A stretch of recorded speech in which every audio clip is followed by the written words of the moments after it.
I'm going to call the to order the meeting, Utah Department of Alcoholic Beverage Services, our commission meeting for Thursday, July 25th, 2004, and it's 10 a.m. My name is Stephen Handy, and we among the 7 commissioners, it's sort of a rotating assignment to chair the commission. I didn't have my hand up, but somehow my number came up. And so here I am, and you should know the public. We welcome you this morning that this is a governor approved appointment to chair for the next year. And so I'm very happy to do it. And I really appreciate the assistance of multiple former chairs, Commissioner Jacobson, Commissioner Tanner, Commissioner Toohey in particular, who have been very gracious in their assistance to me. So I wanted to do something a little bit different as I've attended now for just almost a year. And I wanted to just note who is here meeting with us here up on the dais, if I can just do that very quickly. And here's my paper. I asked Vicki to prepare this. So starting on my far right is Vicki Ashby. She's the executive assistant to the commission and the executive director, Tiffany Clayson. Priscilla Self is the finance manager filling in until the appointment later in the meeting today. We appreciate Priscilla. Todd Darrington is a candidate for our finance director. We'll be discussing him and hearing from him later. Doug Murakami is our alcohol education director. And then we have Commissioner Jacobson, Commissioner Terrazon is here. And then I should note that we excuse today Commissioner Tennert and Commissioner Toohey. Commissioner Orton is online, which will necessitate that when we get to our motions, we'll have a roll call vote. So that complicates the meeting. Not really, but that's where we go with that. To my left is our executive director, Tiffany Clayson. To her left is Erica Evans, the compliance and licensing director. We'll be discussing Erica a little bit later and the proposed change in her responsibilities and title. We have Jeremy Sommerloth. He's the compliance and licensing assistant director. Then we have Sam McHenry, who is the assistant attorney general assigned to the department. I wanted to note that our terrific staff is in the audience as well. You didn't know I was going to do this, but on my right out here is Michelle Schmidt. She's the communications director, the public information officer. We have Rob Hansen, the training program manager, who represents bar applications. We have Stephanie Hansen, the off-premise program manager. We have Craig Ware, the on-premise retail program manager. Aaron Hinkle, the violations program manager. Jeff Colvin, the PA and package agency and manufacturing program manager. Joe Ferrari, the licensing and compliance specialist. Audiovisual, Steve Lucero, licensing and compliance specialist, coordinates audiovisual. So those, just wanted to take that opportunity to introduce to you who is joining us this morning, this excellent staff, as well as the commissioners. So the meeting has been called to order, and the next item of business is that we're going to have Jeff Colvin, our package agency and manufacturing program manager, stand and lead us in the Pledge of Allegiance.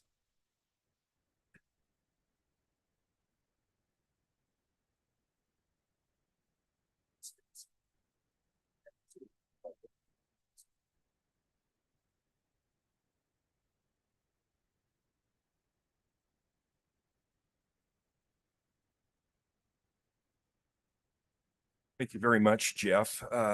Item 3 on the agenda. And by the way, I want to just note that I think our agenda this morning is pretty straightforward. We're going to move through it fairly expeditiously, I believe.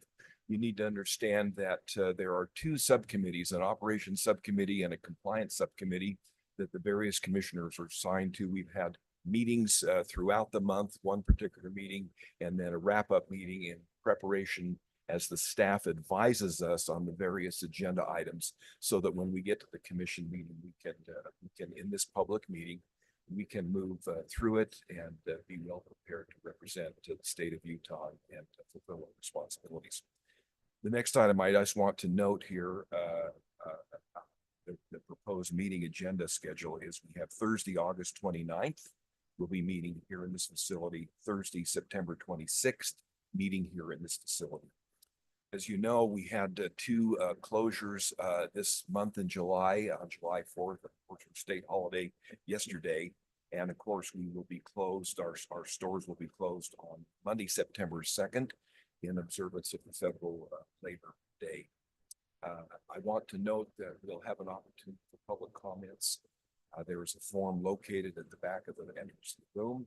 Those participating virtually, please email your name, city, topic, and affiliation if applicable, the hotline at utah.gov. Those will be coming in, and Vicki will coordinate those for us. The next item of business as we move through here is to have now turn the time to our Executive Director, Tiffany Clayson, to my left.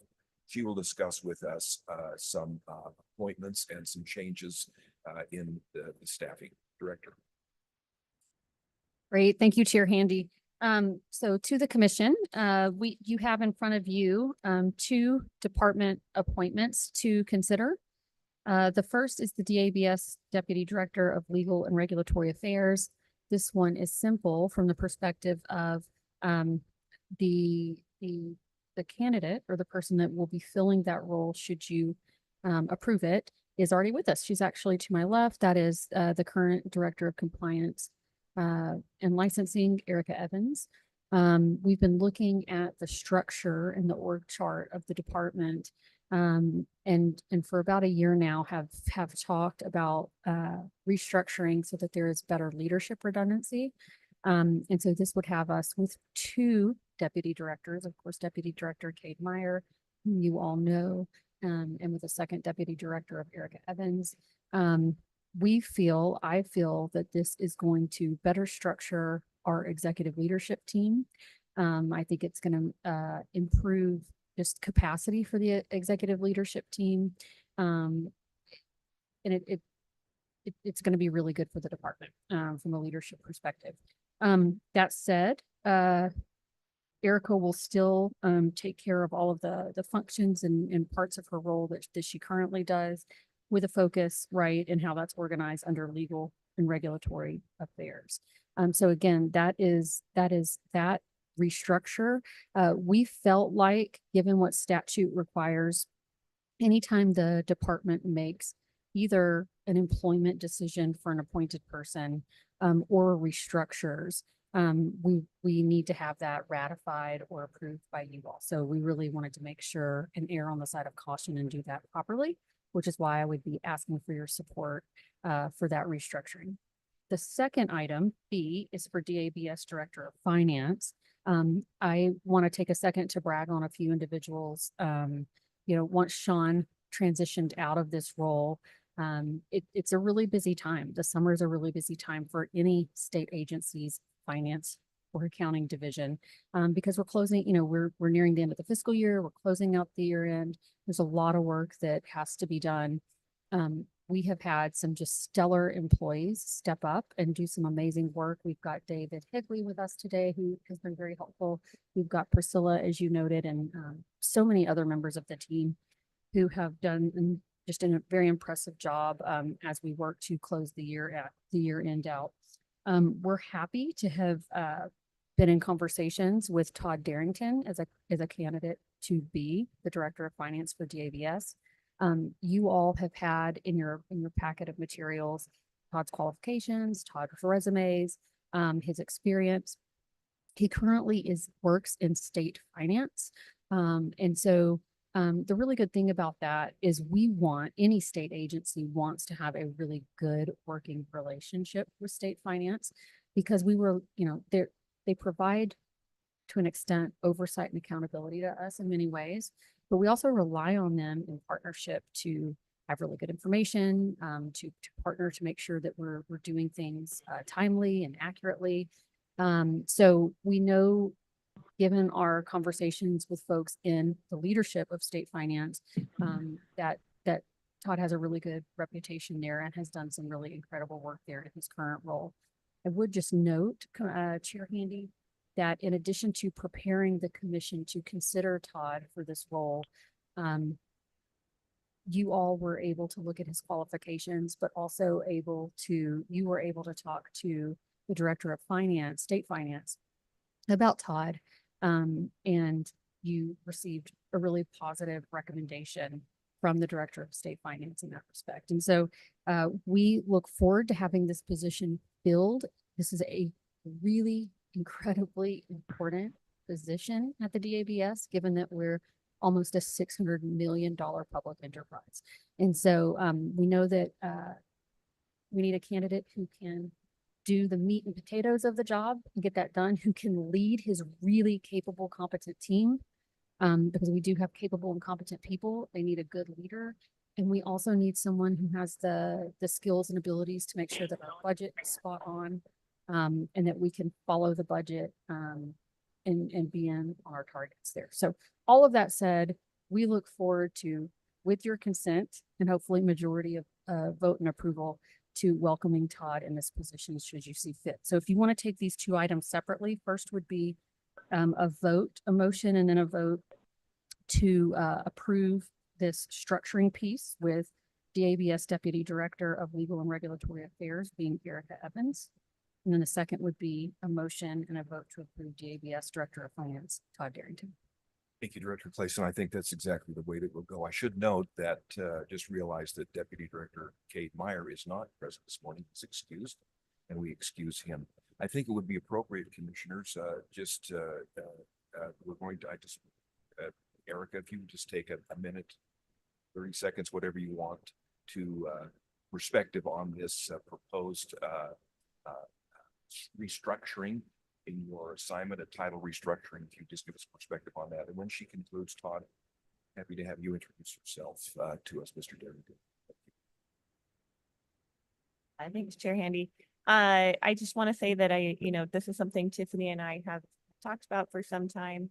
I do feel like it is in the best interest of the department. Hope to provide excellent service and legal perspective. And I think it opens up some ability to kind of not necessarily restructure our compliance group, but to sort of bring some additional processes into place. So grateful for the opportunity, grateful to work with you all, and I think that's all I've got. Mr. Darrington, Todd, would you open your microphone and visit with us for a minute? Thank you so much, Chair Handy. It is my great pleasure to have expressed interest in this position. I bring a long history of working both in state government at multiple state agencies in finance positions, as well as a long history of working inside of retail banking and finance. So I bring about 25 years of banking, finance, and accounting experience to this role. I look forward to taking credit for all of the hard work that this incredible finance team has done. Truly, it is an opportunity that I look forward to should you decide that I am appropriate to fit. Thank you. Had an opportunity to review your impressive resume. I'd like to see if commissioners have questions for either of these candidates. Then I think it would be appropriate to have first motion regarding Sevens. Sure. I can make a motion to approve the restructuring of the position for the DABS Deputy Director of Legal and Regulatory Affairs with Erica Evans. We need a second. Mr. Jacobson. Thank you very much. So the motion in front of us is that we approve, the commission approves the recommendation from the Executive Director, Tiffany Clayson, that Erica Evans be appointed as the Deputy Director of Regulatory Affairs. And Commissioner Orton, I know that you can hear, so we'll go to a roll call vote, please. Vicki? Commissioner Jacobson, Commissioner Terrazon. Aye. Commissioner Orton, Aye. Chair Handy. Thank you very much. That is unanimous. Congratulations, Eric. We look forward to continuing our great work to direction to us. The next motion now is that Mr. Darrington, Todd Darrington, be approved as the Director of Finance for the Department of Alcohol Beverage Services. I would invite a motion. Yes, I'll make a motion to approve the appointment of Todd Darrington as the DABS Director of Finance. Mr. Commissioner Jacobson, that's second. Second. Thank you very much. Any discussion from the commissioners? I'll just say that Todd, we really need your best efforts and all of the resources, any resources that you need, that will be conveyed to director, and as the commission can support you, we will be more than happy to do that. So thank you very much. I'll call for a vote. The motion on the table is that Mr. Todd Darrington be appointed as the Director of Finance with the Department of Beverage Services. Roll call vote, please. Commissioner Jacobson, Commissioner Terrazon. Aye. Commissioner Orton, Aye.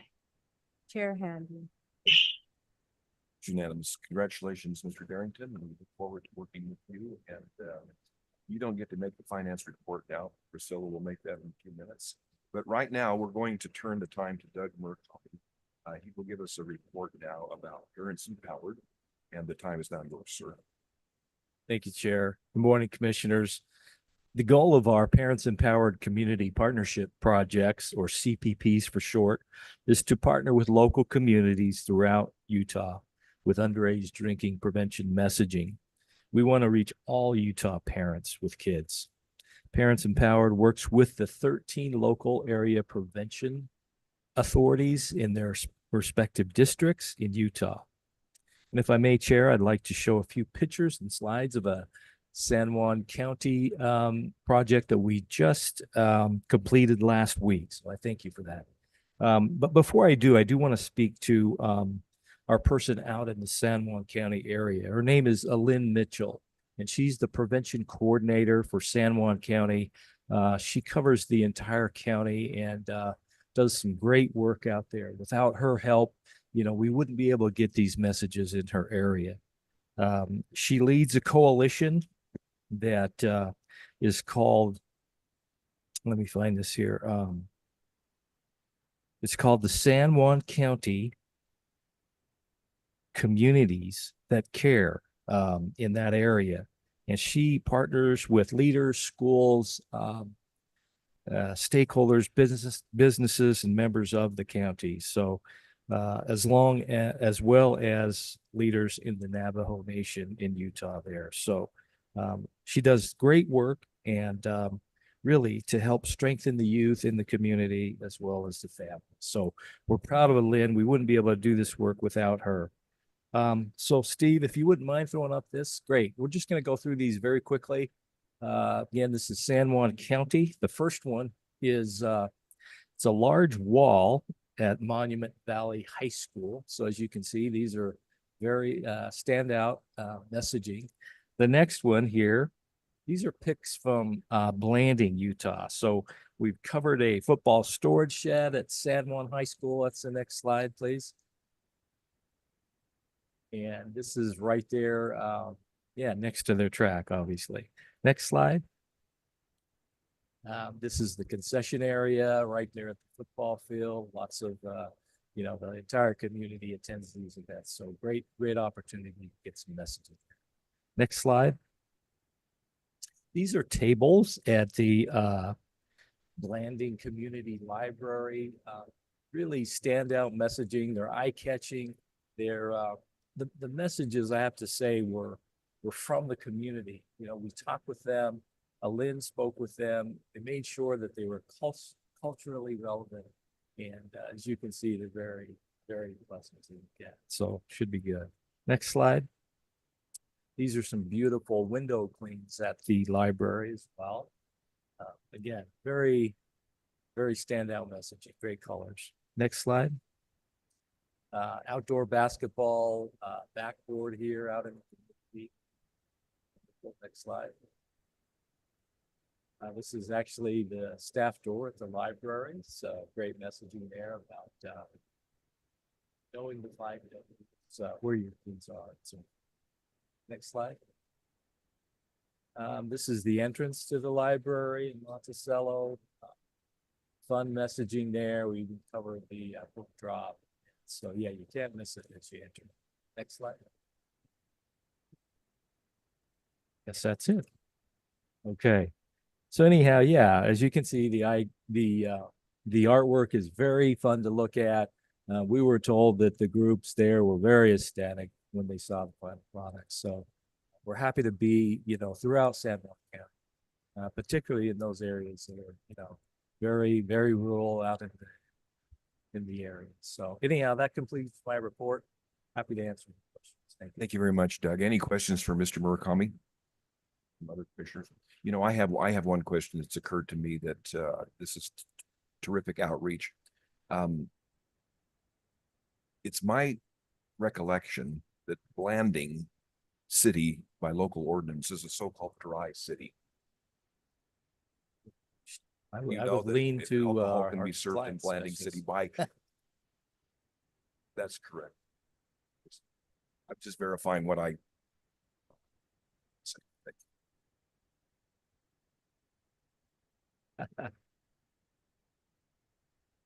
Thank you. Thank you so much. We will now proceed with our financial update. Priscilla Self, our finance manager, will provide that this morning. Commissioners, and it has been online as well, the monthly financial update. And we'll turn the time to you now, please. Thank you. Thank you, Chair Handy. Good morning, commissioners. Get into the microphone. Yeah, Bring closer. Okay, needed to do thank you. that too. I'm pleased to present our financials for June 2024. Our total sales for the month amounted to 42,516,000, representing a 10.95% decrease compared to June 2023.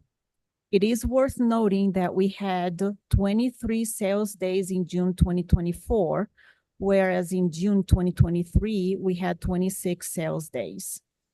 Looking at the bigger picture, our year-to-date sales amount to 578,096,000 compared to last year's 577,267,000, marking a 0.08% increase. Are there any questions? Thank you very much. I think that's pretty straightforward. And as you just go down the operating statement, the balance sheet here, we can see that the net profit transfer is 13 million, 13 million, a little bit plus into the state general fund, correct? Yes. Any questions from other commissioners on the finance? Commissioner Orton? Thank you very much. All right. We don't need any kind of approval on that, but we appreciate you subbing in today. And Mr. Darrington, we'll look forward to you in August in our August report. Now, the next item is our operations update. We'll turn the time to our Executive Director, Tiffany Clayson. Great. Thank you, Chair Handy. So commissioners, one of our big areas of focus, of course, not the only, but largely the team, bless you, have been focused on closing the year out. And so that is mainly a function of finances, where the team is making sure that all of our bills have been paid, that our budget is tightened and signed off on. And of course, that goes into that first part of August, which will be August 5th. But, the team has been working really hard to carry out all of the things that are related to closing the financial year out. So for fiscal year 2024, we obviously are multiple weeks into fiscal year 2025. And so, already working to examine, make sure that, everything that we've planned for is good to go, that things are in place. So definitely have been very focused on things from a financial nature. We were able to update the commission and the various subcommittees, but also to make sure that we're able to update you here. There's a lot of focus on our store infrastructure. So specifically store openings, the number of stores that we have in the pipeline at the moment. Of course, I think everyone's really well aware of our needed and very much justified warehouse expansion project to make sure that we are able to have the capacity that we need, not only to move the products and the number of products that we need to along that delivery of service, but also to make sure that we're able to do the things that we talked with in a collaborative way with stakeholders some things that the warehouse expansion will be able to allow us to do, which we're really excited about, that have, little to do with SKU carry, more to do with some operational latitude to do some things. So very excited about that. And I mentioned that to you specifically today because of the news that I think we're all aware of with landing the Olympics, right, in 2034. So, since I landed here at the DABS, I know that the leadership team here has been working really collaboratively, really diligently with, of course, the executive branch to carry out the mission and the vision of the executive leadership, the governor, but also working with our partners in the legislative branch. And that's our legislative leads, legislative leadership, and with you all, the commission, to make sure that we were course correcting and addressing and sort of cleaning up some things, right? To make sure that we are on the right path with operational structure, those sorts of things, but also now looking to the future and how can we make sure that whether it is Erica's team and Jeremy's team in compliance, if it's our retail team, our warehouse team, whether it's Doug with alcohol education, what can we be doing today and every day until 2034 to make sure that we are set up for success, our visitors are set up for success, our citizens are set up for success, for the role we'll play in supporting the 2034 Olympics. And so we know that that will be a heavy lift for the hospitality industry. And so we want to make sure that we're able to provide those products, that's not going to be a hang up for anyone to be able to do what they need to do in the hospitality industry. But we also want to make sure that we're prepared to have a safe 2034 from a public health and safety perspective. So we'll continue to work very diligently on all of our store infrastructure that's in the pipeline, in addition to the warehouse expansion. Tom Gibbs noted in his report that we're coming in really well on budget on all of those projects, which is great. And so that is the thing I wanted to comment and make sure that we had a really full, thorough update to you on that. With that, that is the conclusion of our operations report for this month. Very much. Questions from commissioners to the director? Seeing none, we will thank you for that. I've had a couple of briefings as I've stepped into this position about the warehouse expansion and other things and stores planned and package agencies, and there is a lot going on. You have a full plate, and we appreciate the professionalism with which you and your staff are approaching all of these items. Director, thank you. Item number 8, we will now hear from our Deputy Attorney General, Sam McHenry, our violations and recommendations. Please, sir. Thank you, Chair Handy. We have 4 items on the consent calendar today. They are all complete with settlement agreements in place and ready for commission action. Do you have any questions? Very much. Any questions from commissioners? We've had an opportunity to review these.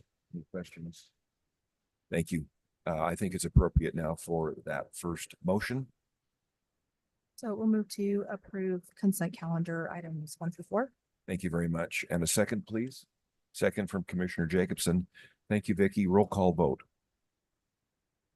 Commissioner Jacobson, Commissioner Terrazon. Aye. Commissioner Orton, Aye. Chair Handy. Aye. Thank you. We have under 8, we have item B, order to show cause, the Venus Club Tooele. Mr. McHenry, would you please provide us this perspective on this item? Yes, Commissioner, and I believe someone from the Venus Club is online. Thank you. And we'll be addressing this, but Yeah, I'm from the Venus Club. I'm Rock Trees. okay, Commissioner, let me just tell you the facts that we have on this order to show cause. An internal audit showed that their dram shop and personal liability insurance expired 14 months ago.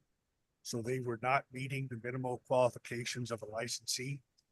That precipitated this order to show cause. And under the order to show cause, the commission has authority to revoke, suspend, or forfeit the license. And with that, we'll let the licensee address the commission. Thank you very much, sir. This is Commissioner Handy. Would you please now state your name, your position, and we'd be happy to hear from you, sir. Go ahead. My name is Brock Trees. I'm one of the owners of the Venus Club. Yes, go ahead, please. Okay, and I am sitting here right now in my insurance agent's office. He has extended some quotes. If you want him to talk, I'll let him talk, but he knows I'm here to pay and to get it current. Life has not been good at the Venus. Sales went down about 40% this year, and a lot of other things happened. I could go into a lot of things, but I pull out the rest of my 401k. I got the funding. I'm sitting here with my insurance agent. He is waiting for quotes, waiting on the quotes. He knows I showed him a stack of money. I'm ready to pay it to make us current. Thank you very much, sir. I wonder if any of our commissioners have questions for you. This isn't the best way to have this dialogue, but we'll do the best we can. I know. I'm sorry. I was trying to get in there. I was hoping that we would have the quote today, and I would show up with the bond and everything in my hand. That's what I was hoping for. It just hasn't happened that way. Thank you. I couldn't quite understand that, but we'd like to have you, before we hear from Commissioner Terrazon, who has a question about the issue of your bonding requirement, your bond requirement. Can you address that, please, sir? Yeah, so the bond, he said the bonds are easy enough to get, right? Those are easy things to get. It's the insurance. Only a couple of companies will actually do alcohol bonds or alcohol insurance in Utah. Hey, this is Max Curry. I'm trying to get him insurance. I'm with Curry Insurance in Tooele. He came in April and we didn't get it done. I don't think they had the money. So he came in and I've sent some quotes away to a couple companies, Burns and Wilcox, which is a brokerage, and to Johnson & Johnson. I'm just waiting for their rates to come back. The bonds should be pretty easy to do, which we can do in a minute. It's just waiting for the GL and the liquor liability. Just kind of with short notice. We're trying to get him done though. He's got the money now. Thank you very much for that information. We do have one question, Commissioner Terrazon, please, and perhaps another one. Sure. And this is a question for those on the line and perhaps staff as well. I heard there was some issues with communication. And so I just wanted to get a fuller story about why it had taken up until I think today to get more of that information. It's all about the money. Like I said, sales fell off. I poured my whole life into this thing. My phone was turned off all the way until 2 days ago. My car was repossessed. Everything has just been, it's all about the money and all about the funding. I pulled out the rest of my 401k. I've secured some funding now. That shouldn't be an issue. The communication is hard. The only phone that was actually on was the one at the bar, and I'm not at the bar every day. Commissioner Jacobson, sir, please. I just have some questions for you. Staff tells us that you did not return phone calls and did not communicate. Is that correct? That would probably be correct. Again, my phone's turned off. Both of my partner's cell phones were turned off as well. We don't really check our email. We only have the email so that we can have a Facebook page. Nobody really checks the email. We can't take any orders online. Nobody really checks the email.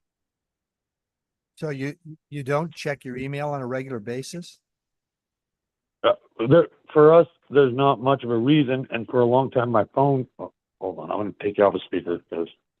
And so, but you do have an email account, correct?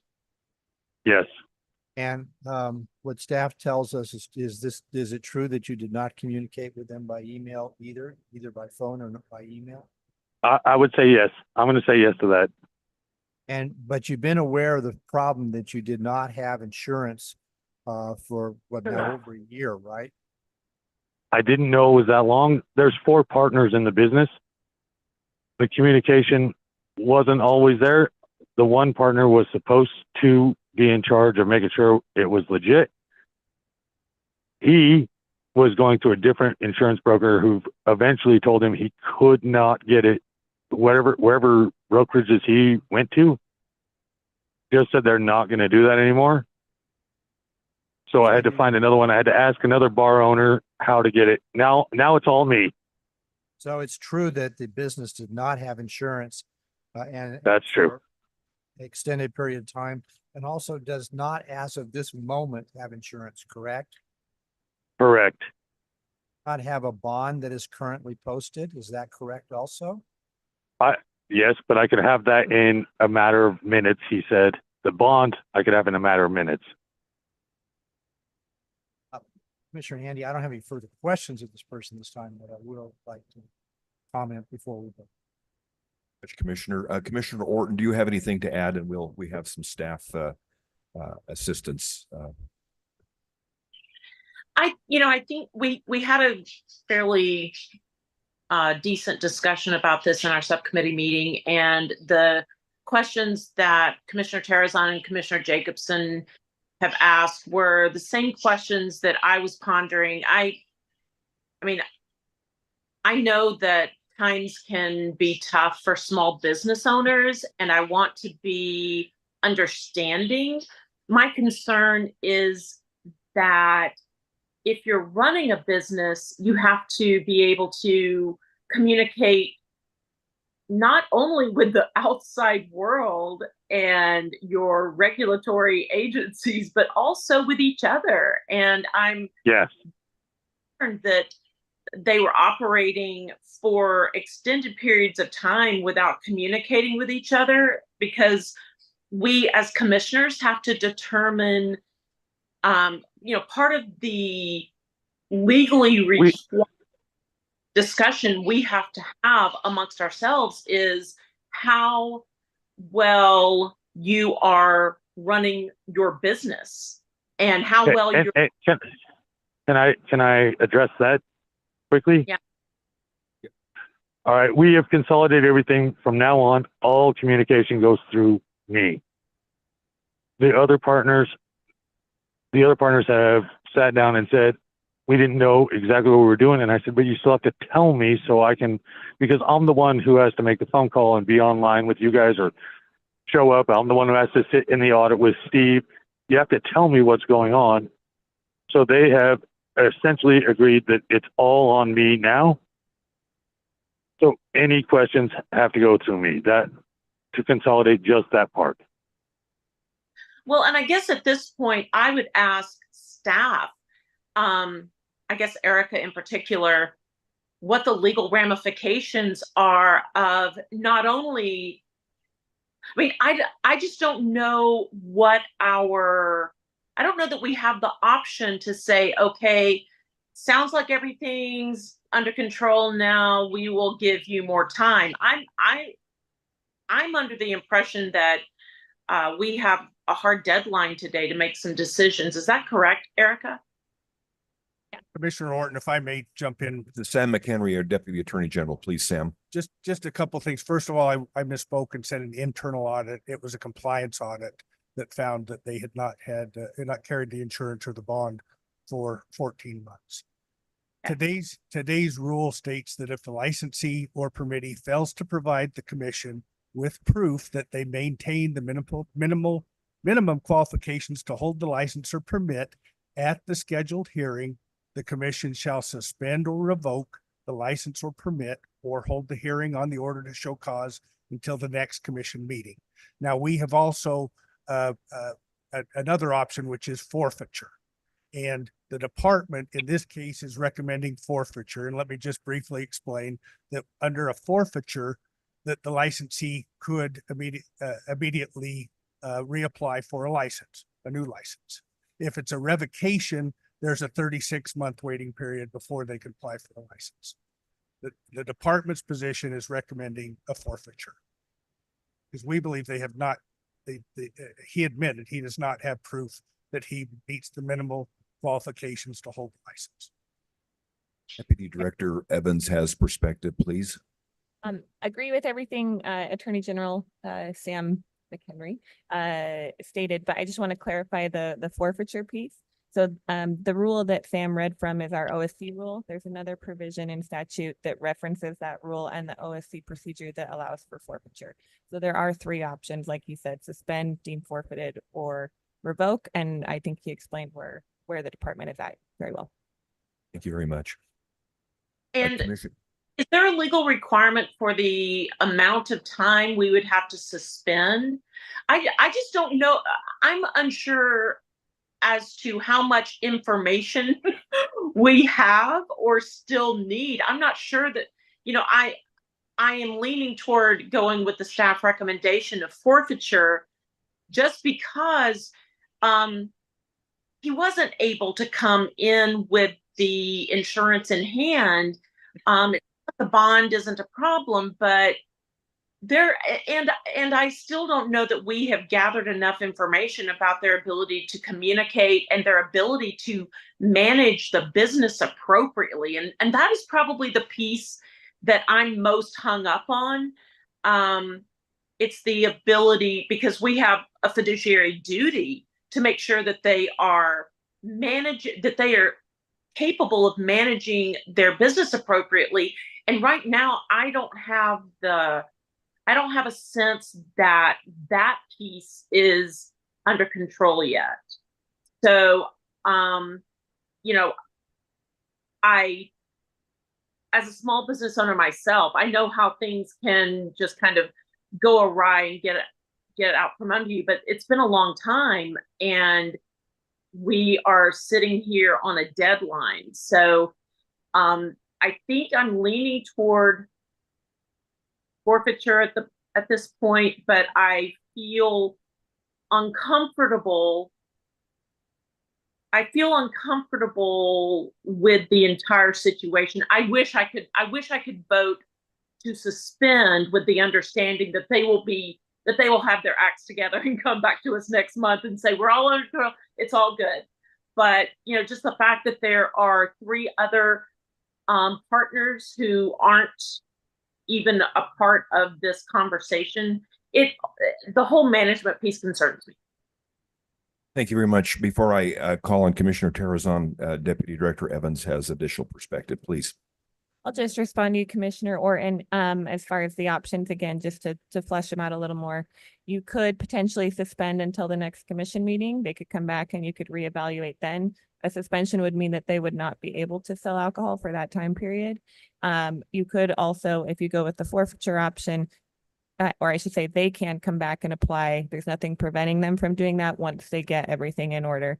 It would be a full application, so it would be additional steps, but they could come back arguably next month as well.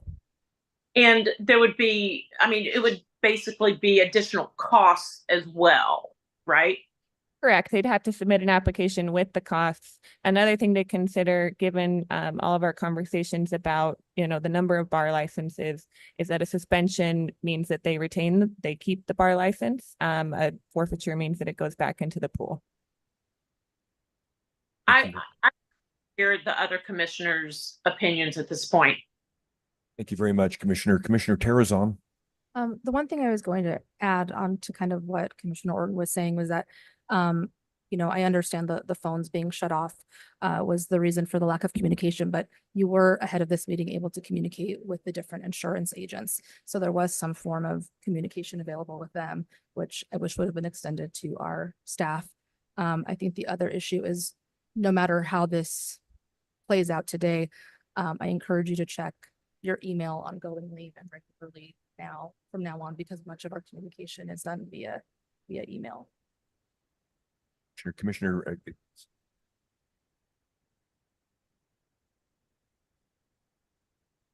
Commissioner Jacobson. So I'd like to go ahead and make the motion that the license be deemed forfeit. Thank you very much. We'll have a discussion, but I call for a second, please. Second. Thank you very much. Now we'll have discussion. Sir, we'll have the commissioners discuss, but the applicant, would you like to respond, please, sir? There's a motion on the table that your license be deemed forfeited. Yes, if I can, I would like to say suspended until you guys get confirmation of the insurance. I don't want to have to go back through the whole application process if I don't have to. I am fine with closing the doors until you guys are okay with us. Like I said, I poured my whole heart and soul. I've poured my entire 401k into this thing.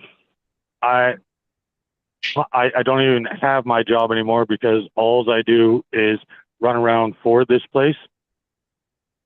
I would ask that you say suspend until you get the insurance and put us on a probationary period. We've never been busted for selling to underage minors. We've never had those kind of issues. It's all been about money. And I think I have that sorted out now.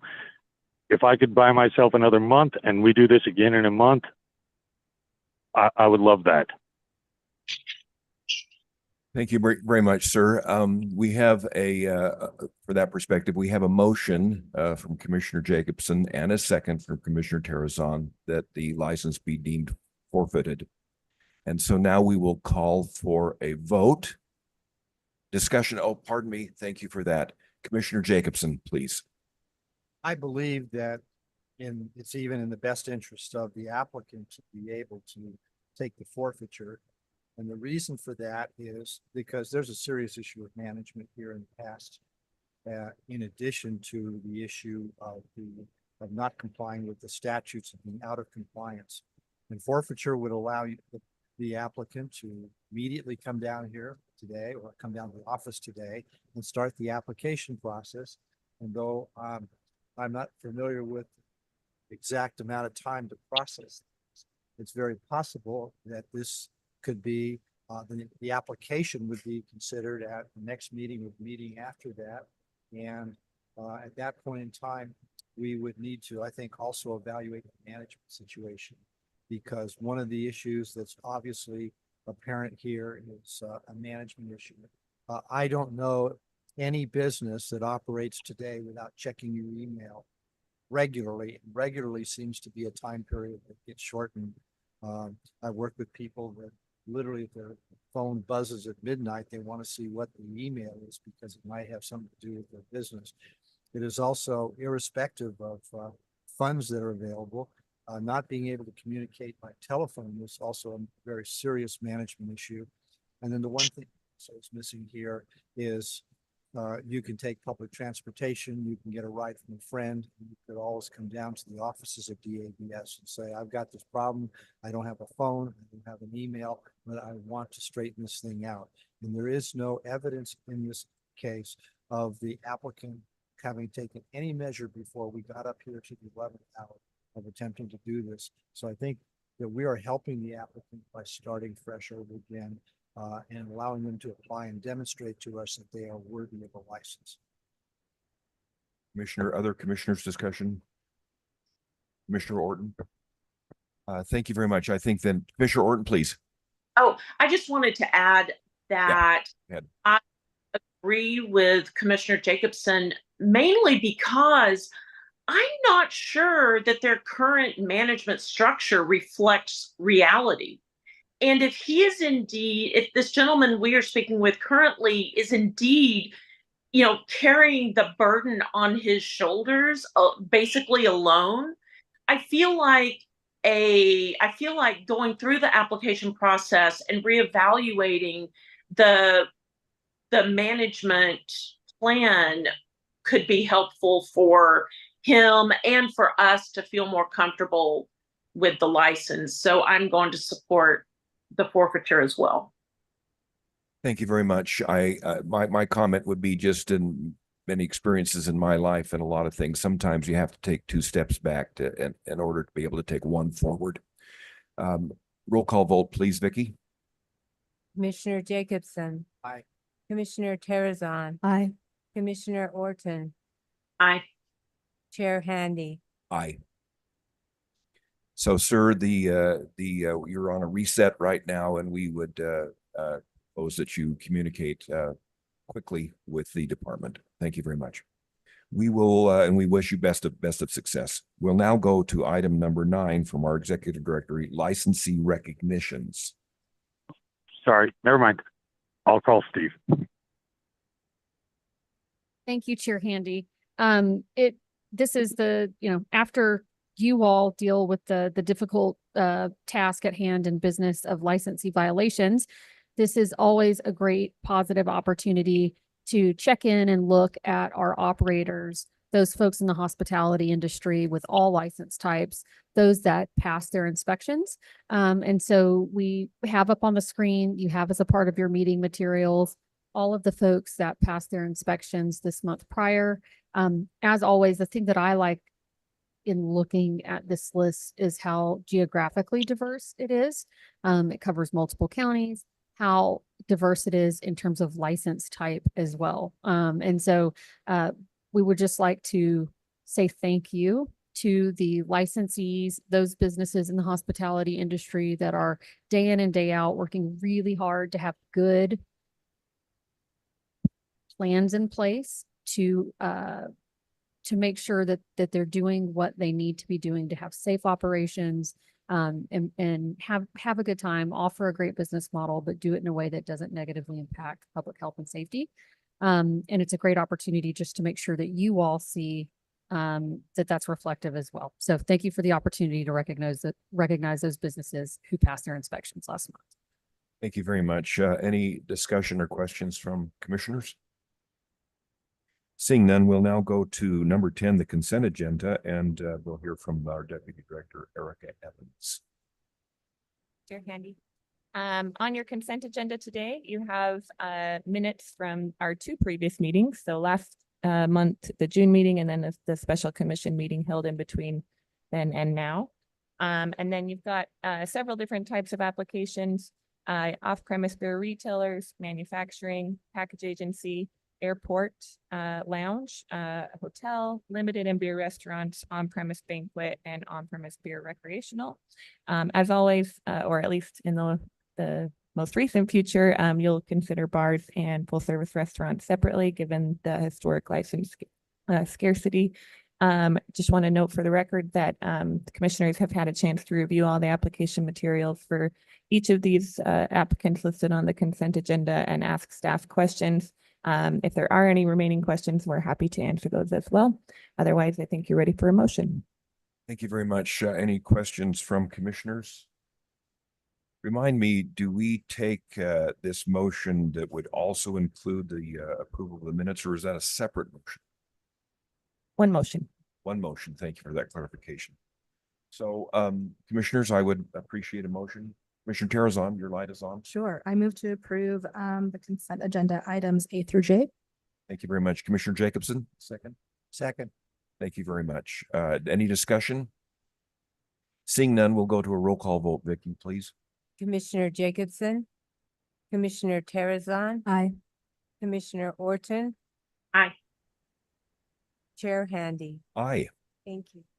Those items are approved unanimously. We now move to item number 11 on our agenda, the license applications consideration items. And this is now to hear from Rob Hanson, our training program manager. Rob, the time is yours, sir. Thank you, commissioners. We'd like to begin with an extended closure. This is the Campfire Lounge in Salt Lake.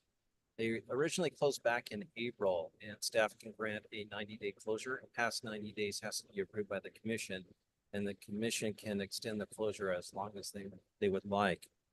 They were doing renovations back in April, and they found as the more renovations they did, the more needed to be done.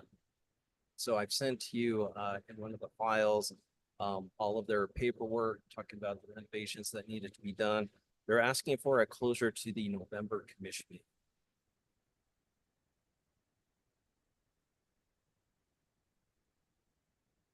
And yes, a motion would be appropriate, sir. I move to grant the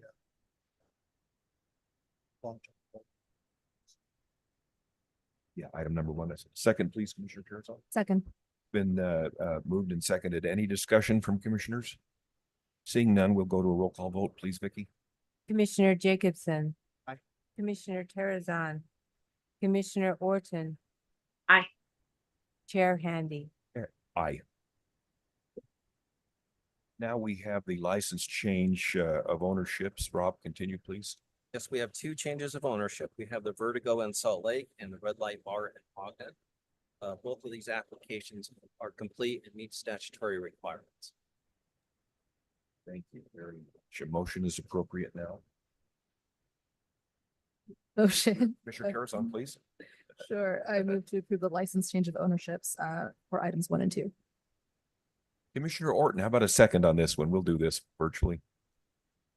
There you go. Thank you very much. Any discussion, please? Seeing none, we'll go to a roll call vote, please, Vicky. Commissioner Jacobson. Aye. Commissioner Terrazon. Aye. Commissioner Orton. Aye. Chair Handy. Aye. Bob, please continue. Right, with the bar license that we got back today from Twillo, that makes 10 bar licenses available this month. And we have 6 applicants. We have one ready to go. That's the PH Club. That's Powder Mountain in Weber County. This is an equity license and they're projected to open this weekend. And then we have 5 conditionals. We have My Arts Place in Magna. They're projected to open September 1st. Earth and Stone in Salt Lake. They're projected to open this weekend. Arampus Venezuelan Cuisine in Midville. This is a dual license with a full restaurant. They do have a violation history. They're projected to open this weekend. Los Cucos Mexican Cafe in Sandy. They're projected to open August 10th. They are also a dual license with a full restaurant. They have a violation history. And then Wasatch Peaks Ranch in Morgan. This is another equity license. They're projected to open mid-December. All of these applications are. Thank you very much. A motion now is appropriate. I would move to issue licenses to the applicants listed on our sheet as 1 through 5. Thank you very much. Does that, we need to include number 1, the Oh, you're right. the We need to Powder Mountain include Equity too. That's correct. Number 1 and 2 also. So Thank I'd you, sir. include Number 1 and 2 under change of ownership, under all other applicants. Thank you. Well, we did a change of ownership. So it's the motion for ready to operate number 1 and then all other applicants. So stated. Second. Second? Okay. Said it. Yeah. Thank you very, very much. Any discussion on this, please? Seeing none, we'll go roll call vote, please, Vicky. Commissioner Jacobson. Commissioner Terrazon. Aye. Commissioner Orton. Aye. Chair Handy. Aye. Thank you. Thank you very, very, very much, Rob. We'll now hear from Craig. We have Craig Ware, item B, the restaurant full service. Craig is our on-premise retail program manager. Coming now to the microphone. Go ahead, Craig, please. Commissioners, this month have ready to operate applicants. We have 3 applicants that are ready to operate. We have Social District Bistro in St. George as commissioners for business license throughout the city. The Winery Cafe in Millville, Hacienda LLC in Bernal. They will surrender their limited service restaurant license upon approval. They do have a violation history. Sell to a minor server for March of this year is adjudicated.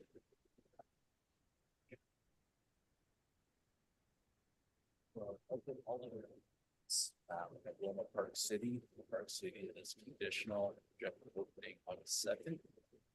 Holiday Inn. That's conditional for business license. They are operating as North Italia. Excuse me, Chair.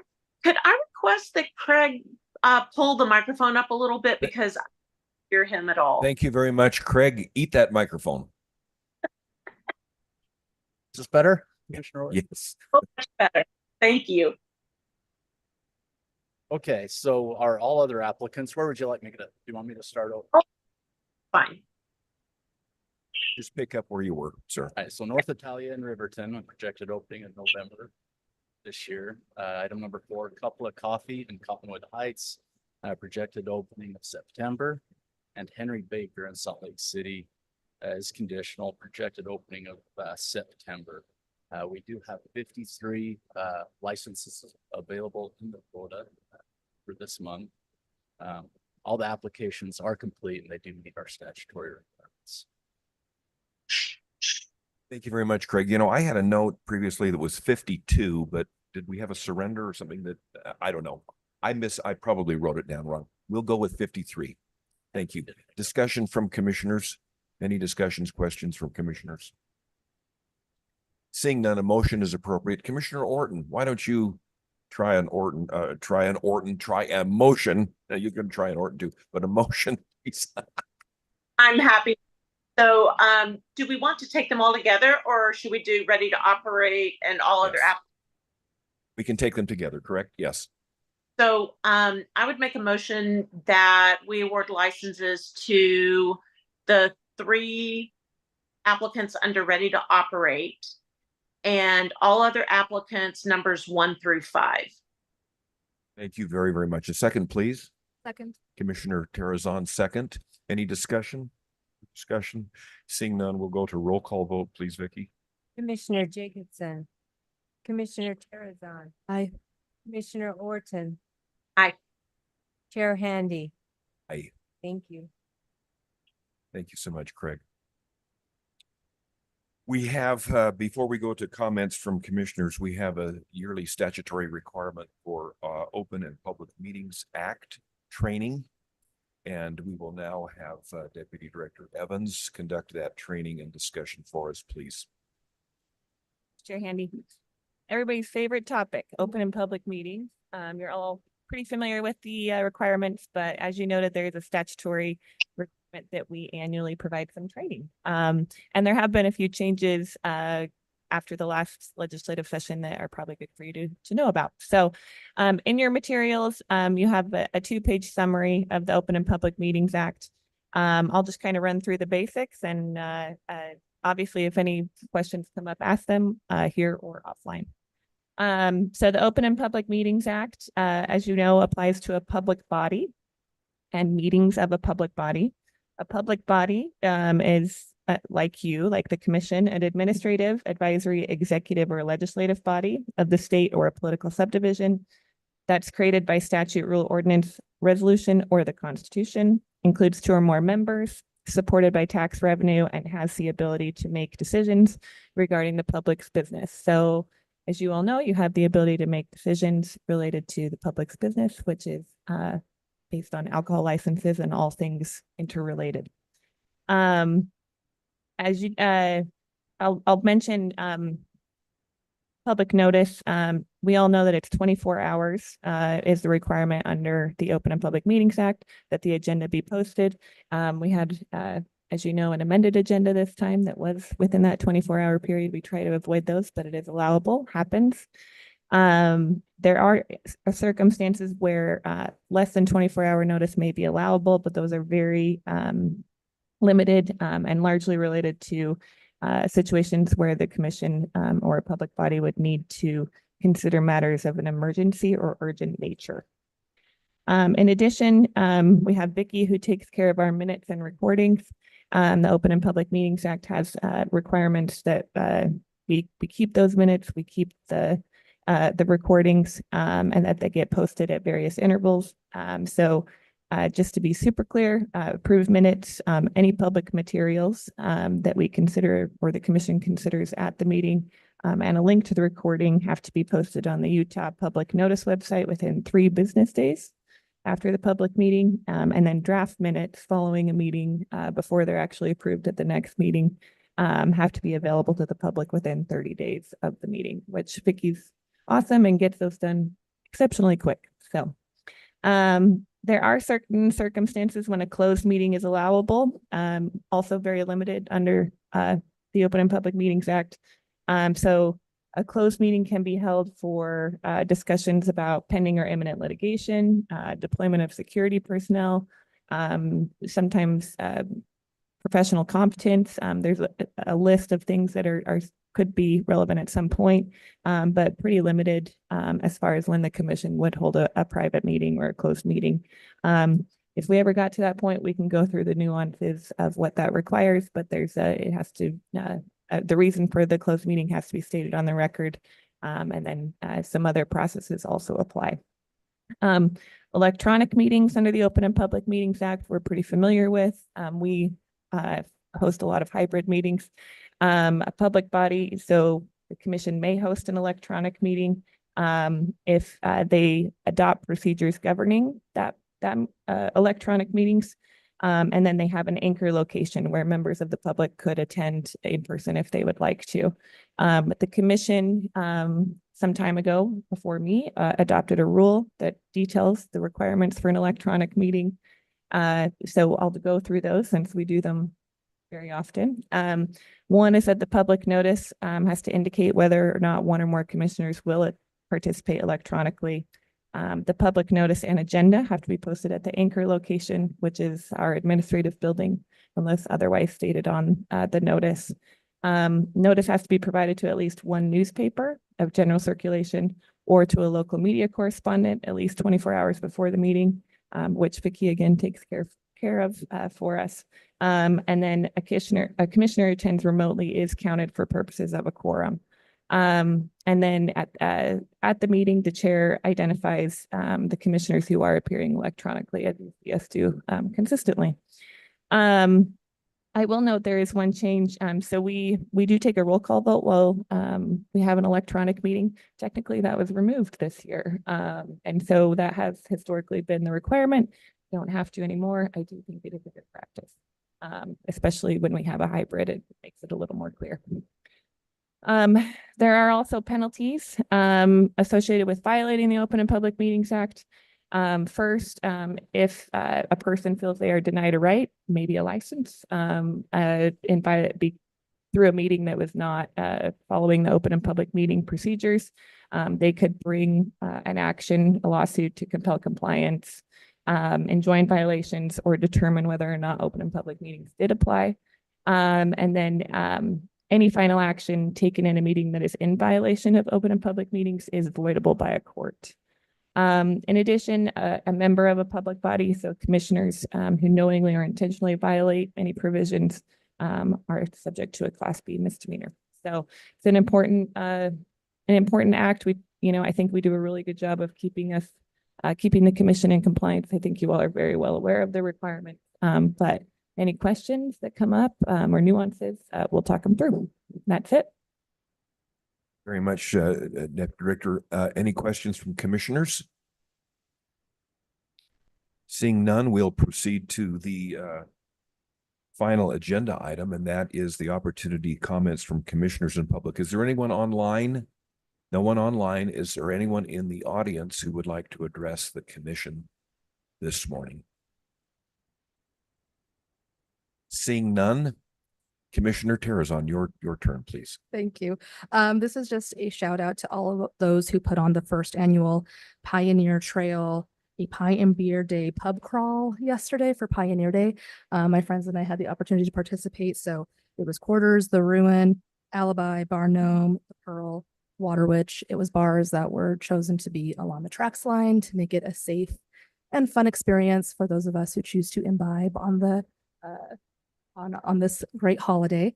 And it was really fun. There was a wheel you could turn. It would tell you if you got dysentery at which bar or like which of your animals died. So it was very Oregon Trail themed. So it was a great experience. Thanks for all those who put it on.